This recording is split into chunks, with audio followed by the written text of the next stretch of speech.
అనగనగనగా దరిక అనే రాజ్యానికి చంద్రసేనుడు రాజుగా ఉండేవారు. ఆ రాజ్యానికి కౌసల్యాదేవి మహారాణి. వీరికి ఇద్దరు సంతానము.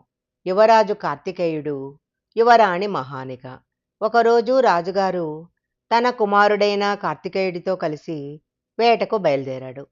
అడవిలో ప్రయాణిస్తుండగా నది దగ్గరలో ఒక గుడిసె కనిపించింది.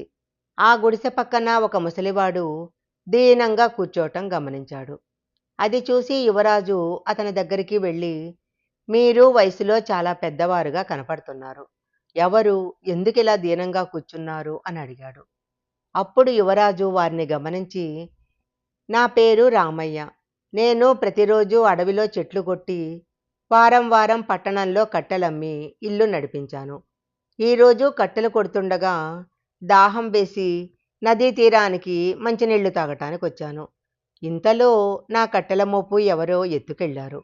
దీంతో ఈ వారం ఆదాయం కోల్పోయాను. ఈ ఈ వారమంతా ఇల్లు ఎలా గడపాలో తెలియక ఖాళీ చేతులతో కూర్చున్నా అన్నాడు. అప్పుడు అతని ఆర్థిక పరిస్థితి అర్థం చేసుకున్న యువరాజు ఇలా అన్నాడు, దిగులు పడొద్దు. నేను దరికా రాజ్యానికి యువరాజుని. నా రాజ్యంలో ప్రజలు కష్టాల్లో ఉండటం నేను చూడలేను. మీరు మాతో రండి. మీకు రాజ్యంలో వ్యవసాయం చేసుకోవటానికి స్థలం ఇస్తాము. ఇక మీరు వ్యవసాయం చేసుకుంటూ సంతోషంగా ఉండవచ్చు అన్నాడు. యువరాజు గారి మాటలు విన్న రామయ్య ఎంతో సంతోషించాడు. తన కుమారుడిని చూసి భవిష్యత్తులో ప్రజలందరినీ సంతోషంగా చూసుకుంటాడని రాజుగారి గుండె ఎంతో గర్వంతో నిండిపోయింది. అప్పుడు రాజు వెంట ఉన్న సైనికులందరూ యువరాజు గారికి జేజేలు పలికారు. అన్నట్టుగానే యువరాజు రాజ్యానికి వెళ్ళిన వెంటనే రామయ్యకు పొలం ఇచ్చేశాడు.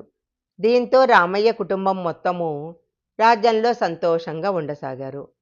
కష్టాల్లో ఉన్నవారికి బాధ తీర్చటము రాజు యొక్క మొదటి కర్తవ్యము.